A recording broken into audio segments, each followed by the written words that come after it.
Sí, no, 40 minutos Okay. debería bastar, son un par de preguntas y bueno, ahí no, seguramente nos extendemos un poco, pero yo Buenas creo que tardes. 40 minutos va a estar bien. Estamos en entrevista con el compañero Sergio Tocayo, Sergio Chiquito, que está por allá tengo entendido, en Buenos Aires, Argentina.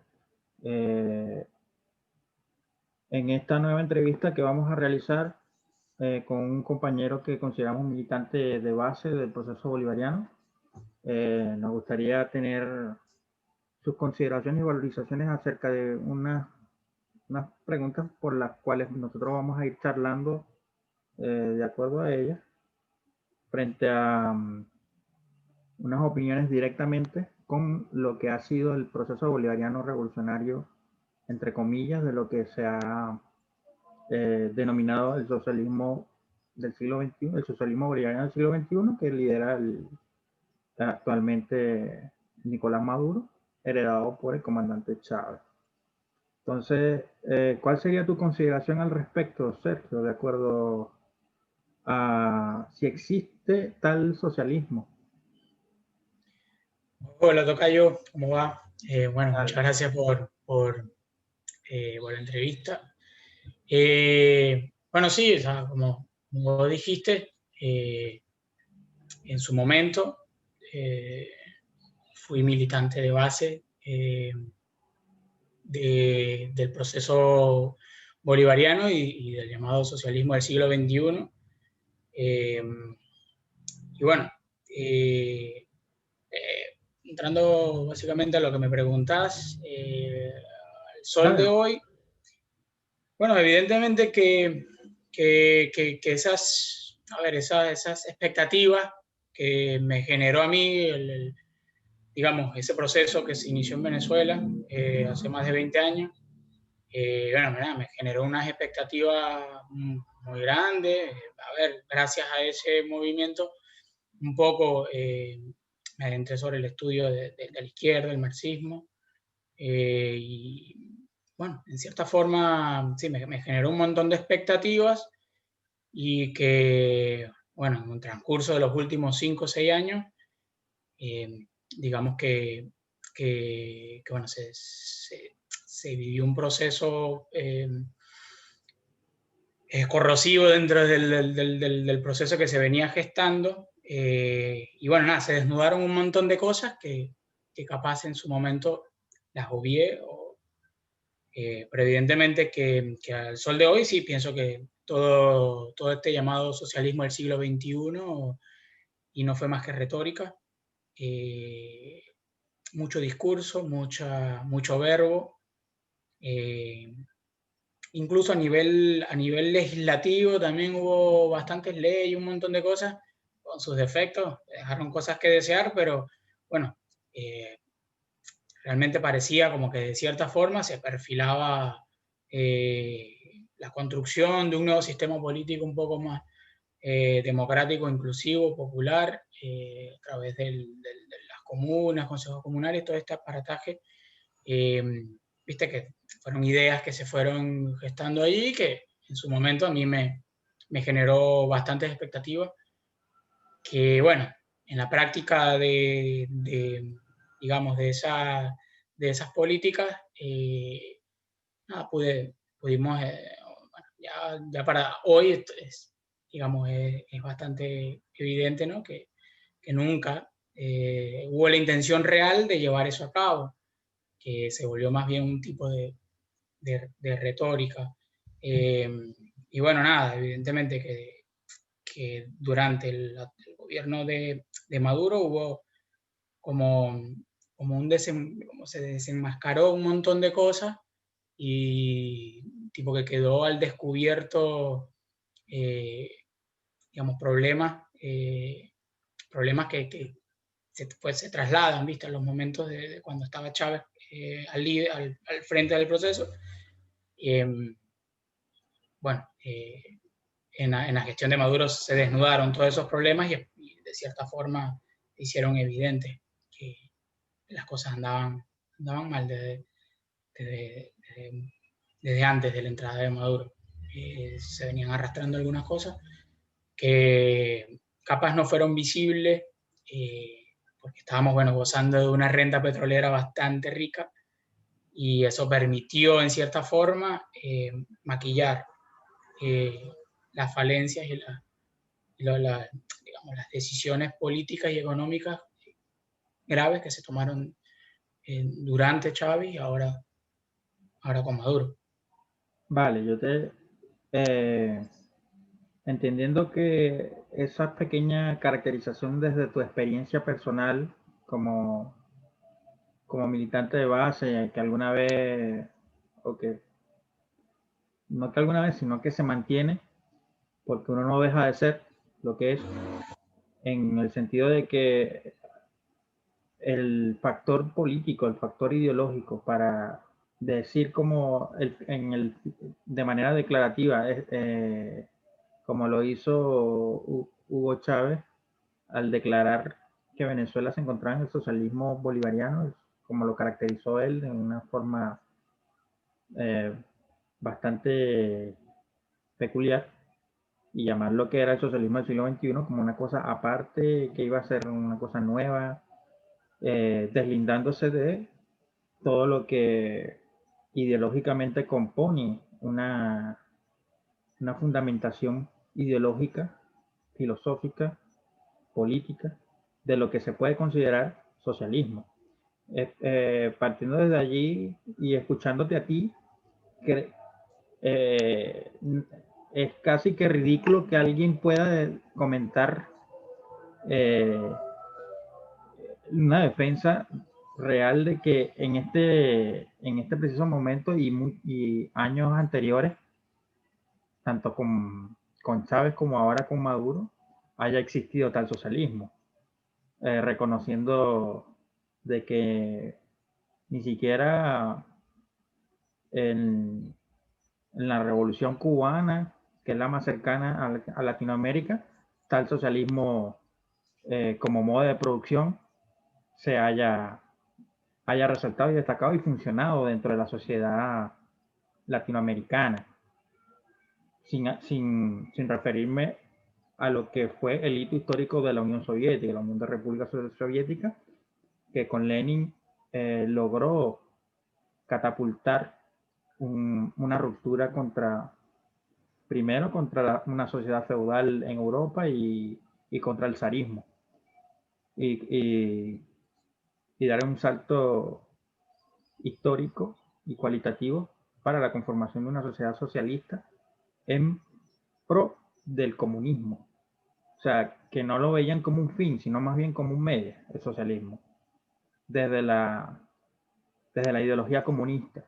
Entonces, así lo entiendo yo como militante comunista, y creo que allí hay un gravísimo error desde el proceso bolivariano e incluso desde sus líderes políticos fundamentales al desconsiderar este fundamento ideológico de la concepción del socialismo como una cosa de relato, una cosa de llevarla de forma declarativa, como tú muy bien has mencionado. Sí, sí, naturalmente, como vos decís, hay miles de kilómetros de diferencia en lo que se refiere a las políticas, a ver, de estandartes, digamos, dentro de las revoluciones marxistas. Sí, a ver, tenemos como tope el proceso iniciado por Lenin en la Unión Soviética, y evidentemente que hay unas distancias enormes en lo que se refiere a políticas, a lo que se refirió incluso al el desarrollo de las fuerzas productivas.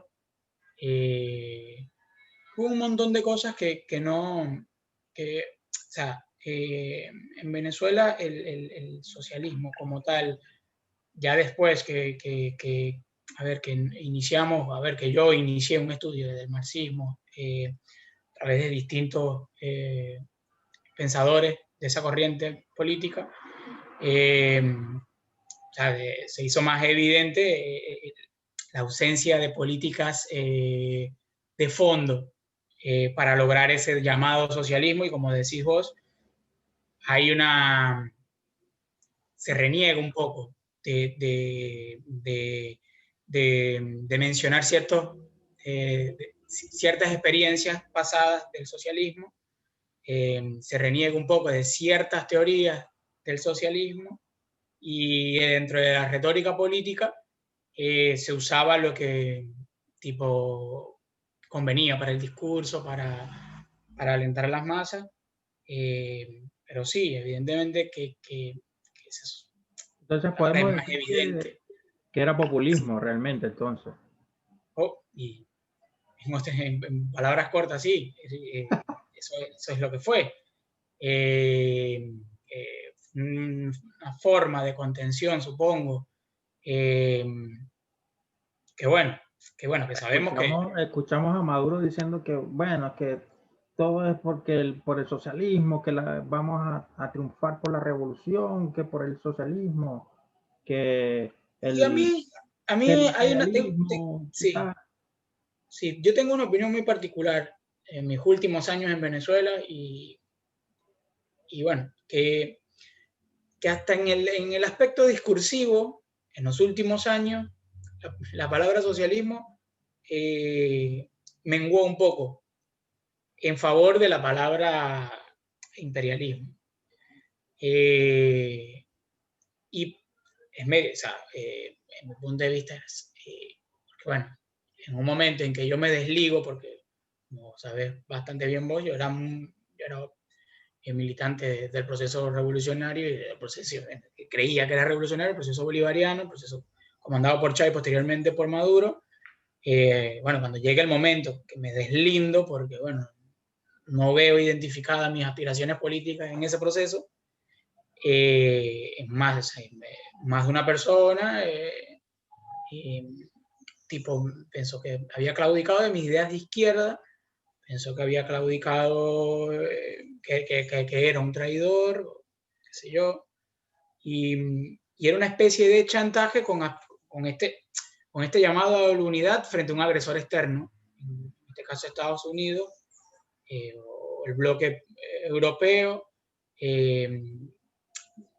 a través de, bueno, de agresiones que existen, que están, que son. Pero bueno, nada, tipo como que te Tenemos que, chantajean con ese llamado de unidad, que es que estar unido frente al imperialismo, y en el fondo, dentro del país, se están tomando unas medidas a favor de capital extranjero, a favor del capital internacional. Eh, se priorizó el pago de la deuda sobre otras cosas, sobre derechos básicos sociales, y entonces, nada, para mí no era un chantaje, era retórica, porque en el fondo estaban cumpliendo básicamente lo que deseaban las potencias extranjeras, que era el pago de la deuda, una deuda, por decir, de orígenes entredichos, y bueno. claro, hay que dejar claro entonces que un cambio constitucional no hace un cambio de Estado desde su concepción fundante histórica a, a la nación en su composición de clase, cuando un Estado-nación la lidera la clase predominante en el poder. Y esa clase en el poder nunca fue la clase trabajadora, nunca fue el proletariado en general. Creemos que eso no pasó. Hoy podemos ver que son esa clase obrera, esa clase trabajadora, las que está pasando penurias, y diría un cristiano como Chávez, bueno, el perdón de un Padre Nuestro y hasta de un Ave María, porque las cosas están demasiado duras. O sea, Sí, una hiperinflación de más del 2000%, un país que tiene la deuda externa más alta del mundo, un cuadro de números macroeconómicos que, que dan terror, que ni siquiera en los países que libraron la Segunda Guerra Mundial los han tenido. teniendo guerra mundial. Sí, Y hoy sí, se sí. dice No. que, bueno, no, que, que el imperialismo estadounidense le metió un misil a la refinería en Amuay, y por eso es que no se ha podido salir venciendo por la revolución y la definición del socialismo. Creemos que eso es Sí. pretexto, ¿no? Y bueno, en mi opinión, es básicamente una burla de la inteligencia.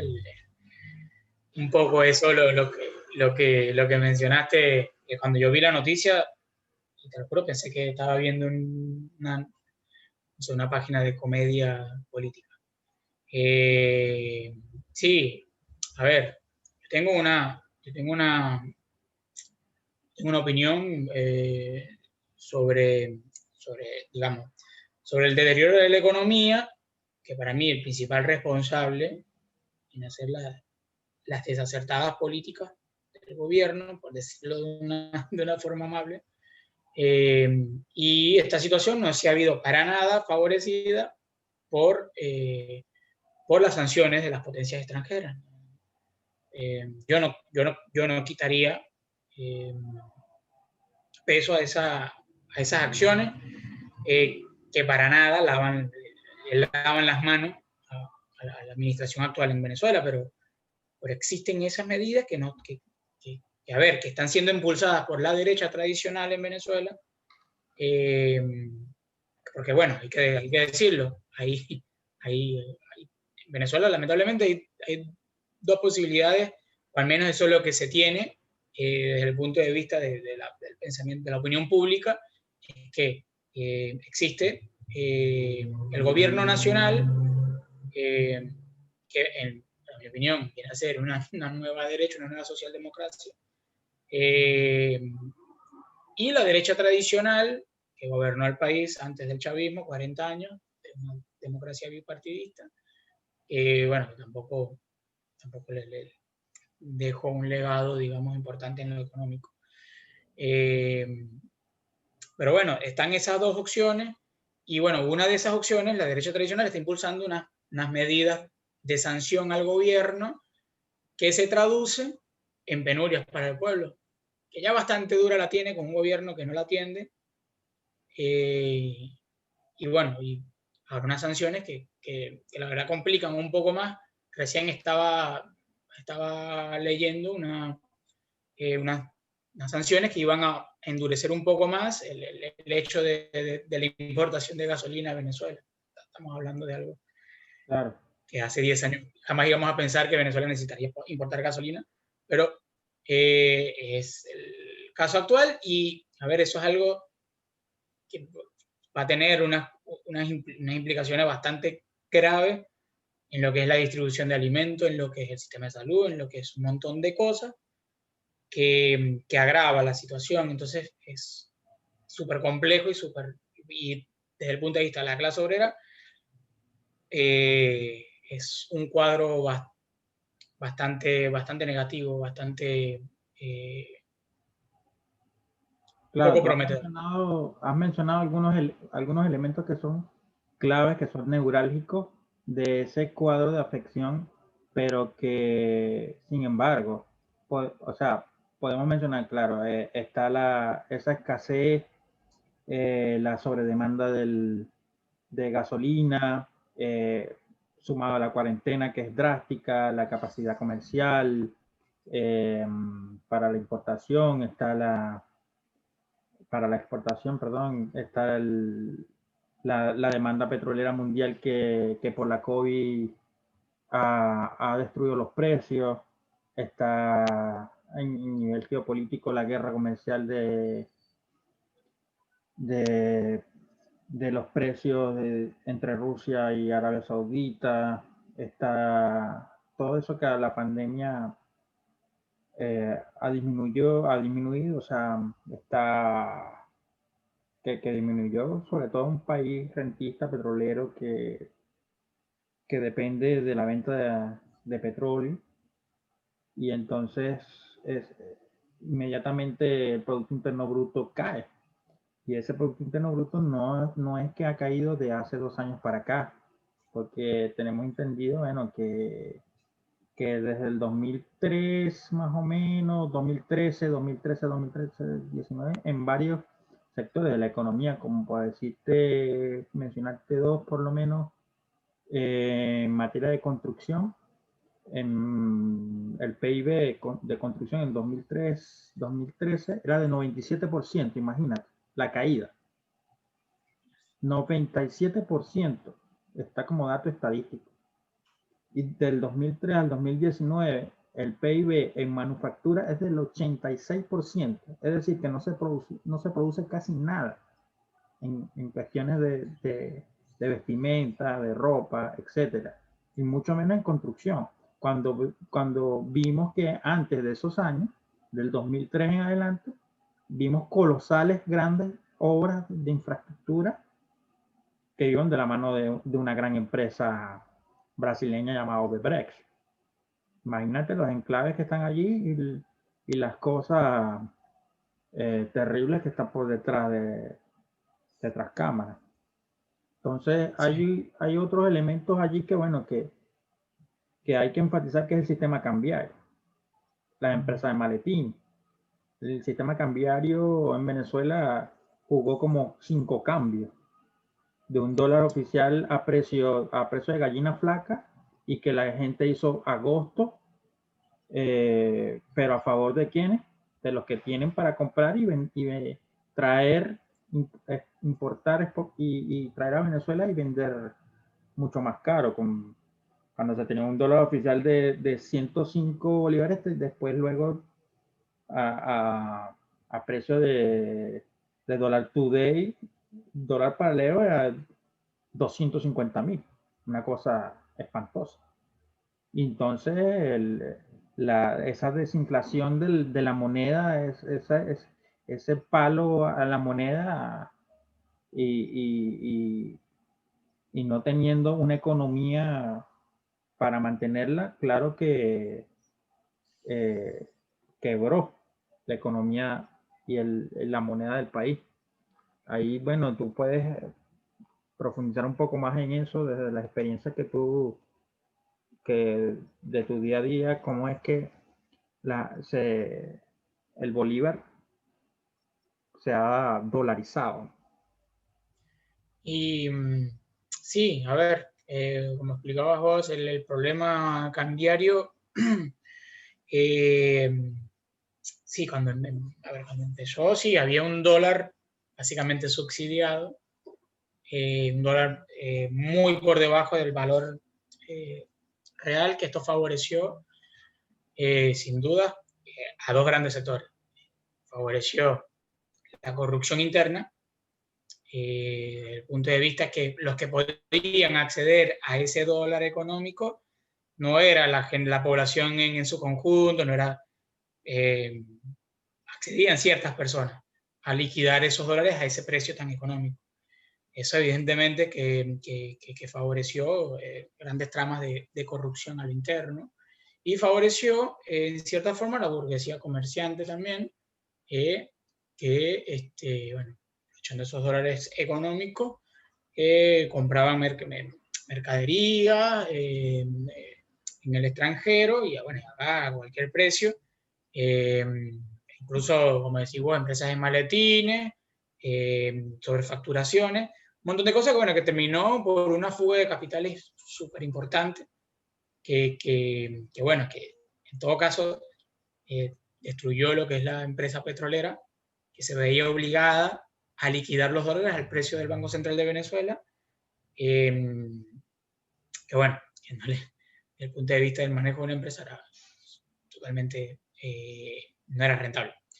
Y bueno, terminó por destruir la empresa petrolera. Y con el asunto de los valores, sí, a ver, hubo todo un circo de instituciones y de mecanismos.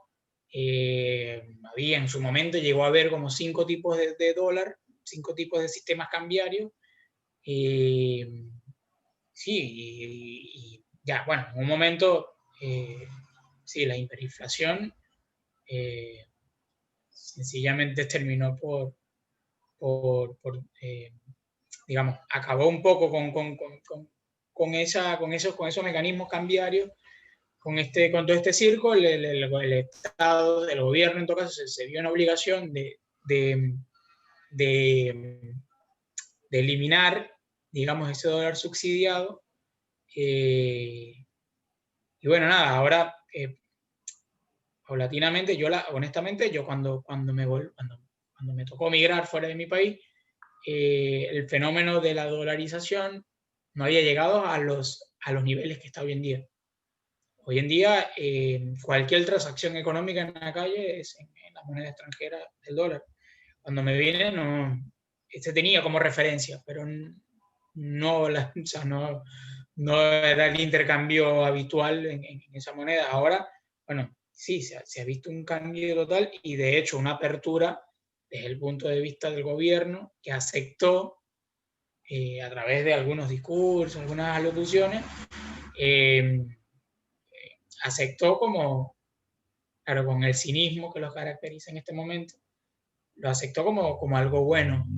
El que el venezolano común recurra al dólar para hacer las transacciones para el día a día.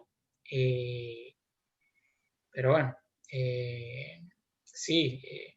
Claro, no, estamos hablando de un deterioro y un golpe fulminante a la moneda nacional. Ningún país en el mundo puede levantar una hiperinflación como la que tiene una inflación acumulada de más del 250% desde marzo, que en 2018 llegó a alcanzar el 130.000%, en el 2019 9.500%, o sea, una cifra espeluznante que el que la escucha, mínimo si sufre el corazón, Sí, le da un derrame cerebral. O no, sea, es son una números cosa muy que te resultan terrible. Debe ser inconcebibles, la ¿viste? Que no, más sí, cara del mundo por riesgo sí, país. sí, sí, sí. Sí, no, evidentemente, decís esos números y en la cabeza de cualquier persona eso te resulta inconcebible. Tener una inflación del 9.500% anual eh, resulta, te resulta inconcebible. O sea, Entonces, por no, eso, no la hay grave, experiencia. Sí, pero, o sea, ¿cómo el- subsiste la familia venezolana con una crisis inflacionaria y de escasez sí, no, y sobre y todo no la tiene pulverización del salario de la clase salario? trabajadora. Es La fundamental. pulverización, porque ese es el asunto. Yo la verdad que me preguntas cómo hacen, te digo, yo tengo familia, tengo conocidos, tengo amigos, y bueno, la verdad que tengo compañeros que trabajan en el sector público aún, que tienen unos sueldos que es la palabra más dulce que pudiese decir, son ridículos, Llega unos un sueldos dólar, ridículos, dólar y medio, de un cuando más. dólar y medio, sí, sí, absurdo, totalmente absurdo. Pero bueno, en Venezuela se ha construido una suerte de andamiaje asistencial eh, que en cierta forma se basa mucho en el chantaje político. Ajá. Esto de los bonos, Oh, no, esto sí, de los la asignación de cajas de alimentos, eh, un montón de cosas. Creo que no sé si llegaste a ver recién, no hace mucho, un candidato del oficialismo haciendo campaña política, yendo de casa en casa ofreciendo embutidos. claro. Eh, nada, o sea, eso básicamente es el reflejo de, de, de, de, de lo que, bueno, de lo que pasa. Entonces, en cierta forma, a ver, yo fui trabajador del sector público. Cuando estuve trabajando, en mi sueldo era simplemente una ridícula. Y lo que tenía era una asistencia del trabajo, asignación de cajas de alimentos, asignación de un montón de cosas, que claro, que era esporádico, que no sabías, a ver, bueno, nada, era vivir siempre en zozobra, al filo. Y bueno, al día de hoy, el venezolano común, si tiene suerte, tiene algún familiar en el extranjero y bueno, y las remesas se volvieron parte importante de lo que es el sustento de la familia venezolana en este momento. Evidentemente con los salarios pulverizados que hay en la actualidad, no sé, porque evidentemente todo se dolarizó, los servicios, un montón de cosas, y a precios internacionales o superiores, excepto el salario, que cualquier alimento en comparación en dólares en cualquier otro país de Latinoamérica o del mundo, están ahí, ¿viste? O sea, se venden a precios internacionales, incluso ya la gasolina, estamos hablando ya de precios similares a los precios internacionales, y bueno, y lo único que se quedó atrás es el valor del trabajo, el valor La valorización sí, del salario. Una cosa correcto. terrible. Yo creo que hay o sea, no hay ninguna, siendo lo más optimista posible, por la situación en análisis más profundo del, de cómo se han tejido las relaciones políticas estatales con la sociedad y con las necesidades que está sufriendo las grandes mayorías del pueblo, desde las direcciones y las políticas que está teniendo el Estado y el gobierno, y ahora que vienen unas elecciones venideras de parlamento, de nuevo cambio de parlamento, tú has reflejado un poco eso, de cómo ha sido la campaña política de algunos sectores, de algunas figuras políticas del gobierno, aprovechándose de las condiciones de cuáles son los sectores realmente que acceden a, a la comida, que acceden a esos beneficios que a mucha gente no le llega. Entonces, ¿cómo, cómo cree el proceso bolivariano que lideriza el actual presidente que puede paliar una situación con más asistencialismo, con más política de reforma en el grado de tratar de escapar de una crisis que ha destrozado el salario del venezolano, del que hemos comentado un poco?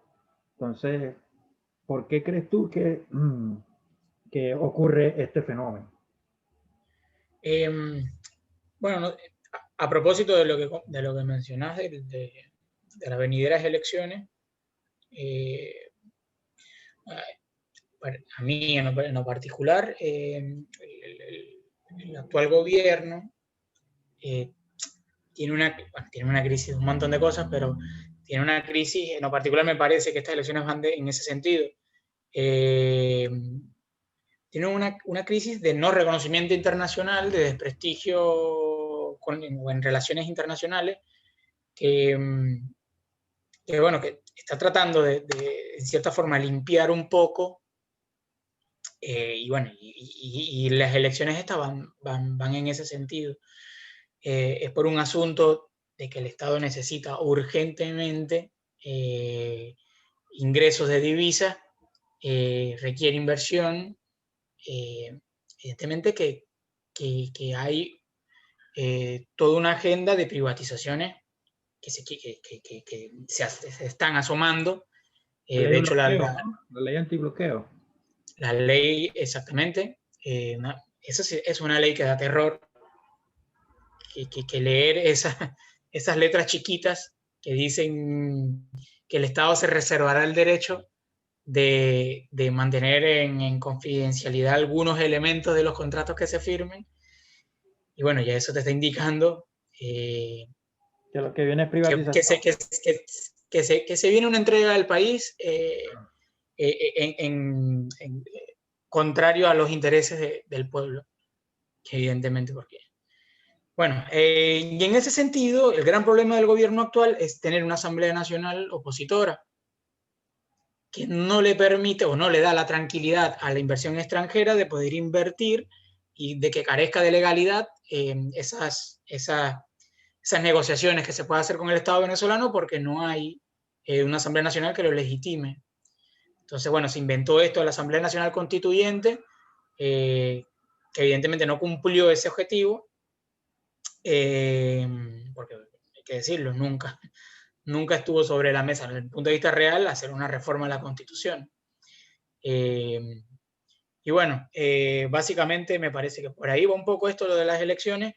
En las elecciones, las condiciones, a ver, a mí la verdad ¿Y crees que tiene relación eso con la promulgación venidera de la supuesta ley antibloqueo, que de bloqueo no solamente tiene el nombre? Totalmente. Una va de la mano de la otra. Al tener una Asamblea Nacional completamente a favor de los intereses del Ejecutivo, bueno, vas a tener la oportunidad de aprobar un montón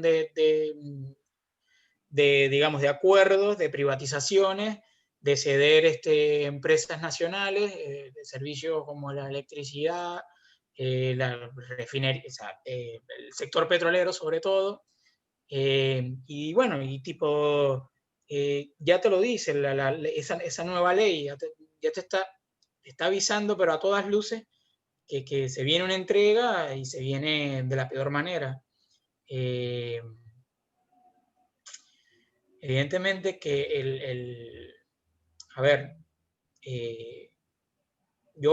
como me considero me considero una persona de ideas de izquierda, me considero marxista, y bueno, creo que en algún momento lo conversamos, si existe alguna perspectiva, si hay un elemento o un actor político dentro de Venezuela que todavía podamos decir que representa de alguna forma una izquierda. Y bueno, recientemente hubo una ruptura de un puñado de partidos que siempre fueron actores políticos a favor de la revolución bolivariana. Bueno, hubo un quiebre recién, sobre todo en estas elecciones. Y podemos estar o no de acuerdo con la historia de estos políticos que te estoy mencionando, que han sido partidos históricamente de izquierda, que bueno, que al hacer ese rompimiento con el gobierno actual, bueno, se vino una suerte de medidas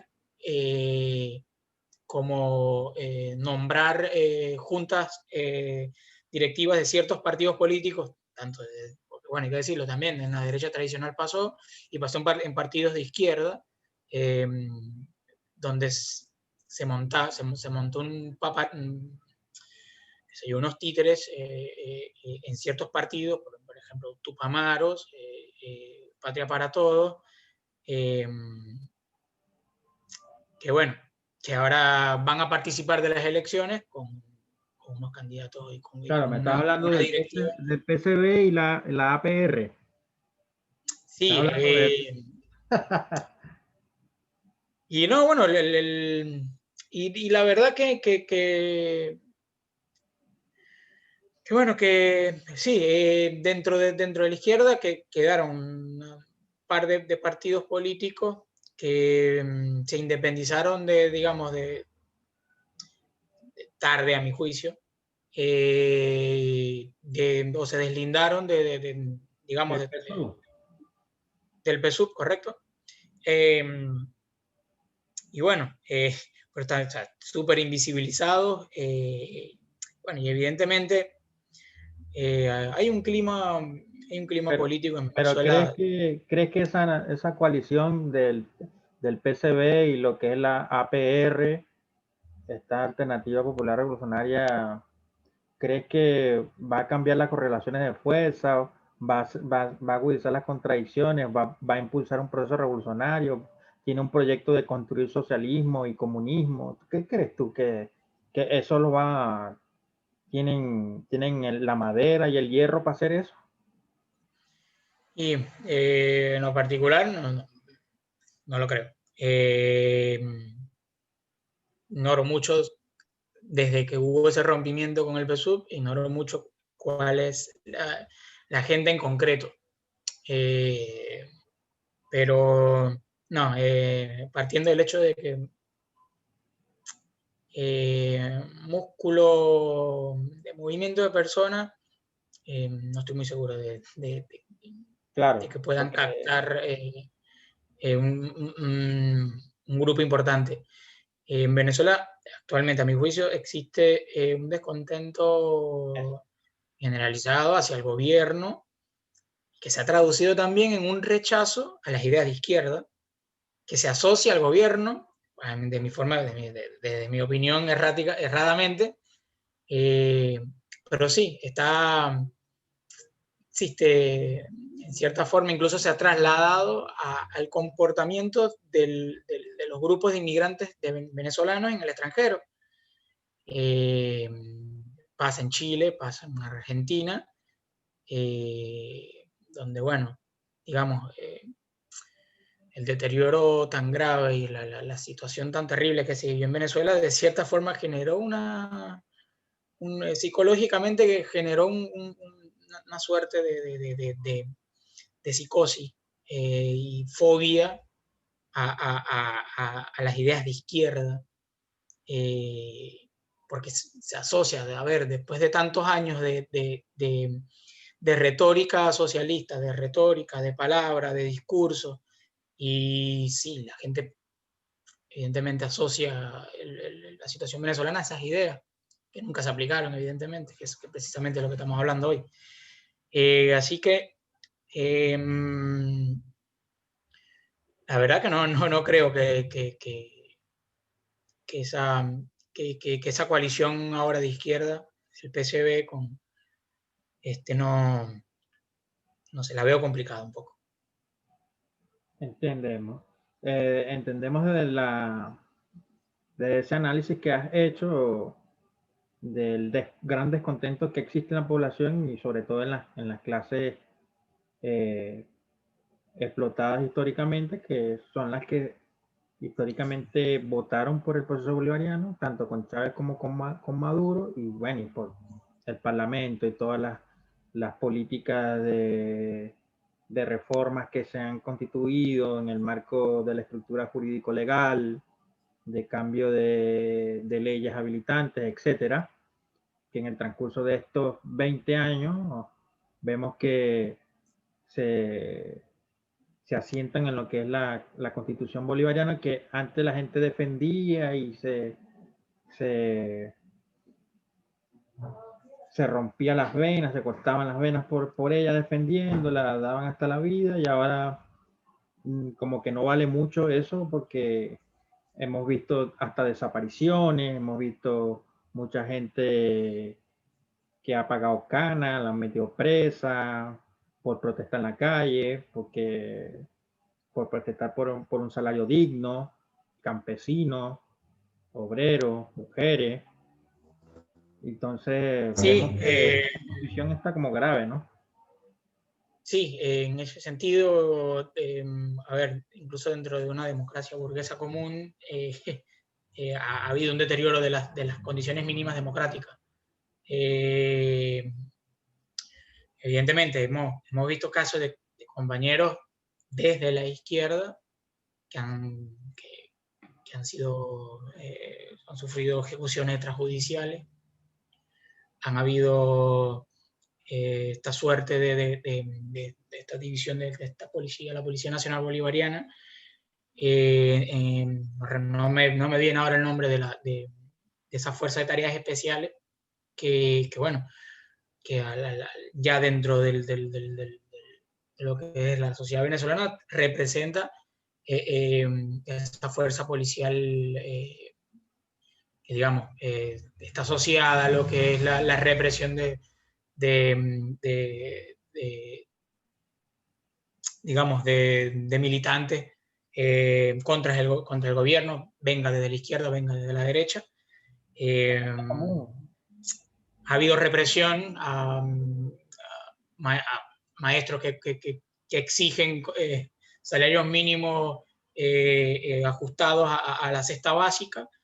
Ha habido represión a jubilados, a pensionados de PDVSA que reclaman el el reintegro de sus jubilaciones, de sus jubilaciones, un fondo de jubilación que bueno, la semana pasada vi que hubo unas protestas en Caracas y fueron reprimidas por órganos estatales y paraestatales. Sí, y a ver, con lo que mencionamos recién de las elecciones, han censurado partidos políticos, han silenciado un montón de dirigentes encerrados, sin juicio previo, a sindicalistas. A ver, ante todas luces estamos hablando de un gobierno totalmente, abiertamente autoritario, que bueno, que eso refleja que, que ya no pueden mantener el descontento social de otra forma. Y bueno. Ahí vemos que hace función el Estado, ¿no? Con sus aparatos represores. Obvio, para eso están ahí, para este tipo de situaciones. Siempre van a cumplir su función real, que es Claro, esta. pero como el chavismo dice que es Estado socialista, es como, es como loco, ¿no? Y sí, bueno, ahí evidentemente te das cuenta bueno, que es solamente retórica, que no hubo de ninguna forma. Y bueno, ahora que mencionabas hace unos minutos esto del control obrero, que es súper importante porque siempre hablamos de que, bueno, que en Venezuela la forma visible de que hubo una suerte de socialismo es la intervención de empresas que eran de manos privadas que pasaron a manos del Estado, como si esto fuese políticas exclusivas de un gobierno de izquierda socialista, cuando lo que debió haber pasado era de pasar de manos del capitalista, del burgués, a manos del trabajador, que eso nunca sucedió. Lo que hubo en esas empresas estatales, lo que hubo fue una administración corrupta, pero nunca hubo una participación directa del obrero en las tomas de decisiones de dichas empresas. Tenemos amigos en común que lucharon por esa... ¿Quiénes mandan ahí? ¿Cómo? Porque ahí vemos quiénes mandan allí, porque ahí vemos que muchas empresas de esas las pusieron a dirigir a militares. ¿Cómo es eso? Sí. Sí, hubieron nombramientos qué sé yo, de administradores políticos. Sí, a ver, un montón de Eso militares militar. que pero, bastante. Se evidencia tanto a quienes ponen en las direcciones de empresas estatales, al frente de ministerios, al frente de instituciones, y sí, bueno, hay una tendencia hacia personas de formación militar. Sí. Y bueno, evidentemente que eso es una cuota que tiene que ofrecer el gobierno a ese sector del país, el sector militar, que en última instancia es lo que lo mantiene al poder, al gobierno. Pero bueno, lo que te decía era que, bueno, que tuvimos amigos en comunes que lucharon por ese control obrero de las empresas, que fueron castigados, que fueron relegados, que fueron perseguidos hasta forzarlos a renunciar.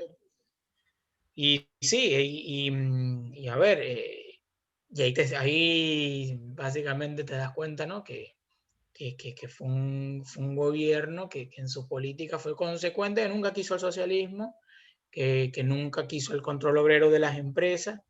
Y bueno, y entonces ahí ya estamos hablando del núcleo de lo que es el socialismo y de lo que no pasó en Venezuela. Y en conclusión, no podemos decir que hubo socialismo, hubo un socialismo que fracasó, porque nunca se intentó.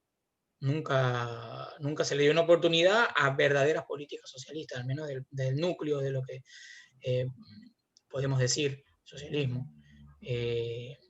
bueno, nada, el panorama en general en Venezuela en este momento es el gobierno intentando legitimar su posición a través de estas elecciones, un poco blanquear desde el punto de vista internacional sus relaciones para atraer el capital internacional, para vender el país, para entregarlo al capital privado.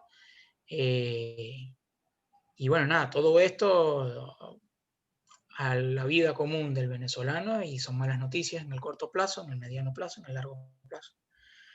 Y bueno, esa es la opinión que te puedo dar del... Vale, Sergio, está bien, está bien. Apreciamos tus aportes, esta gran contribución que hemos tenido desde la experiencia de tu postura y de tu condición como militante de base que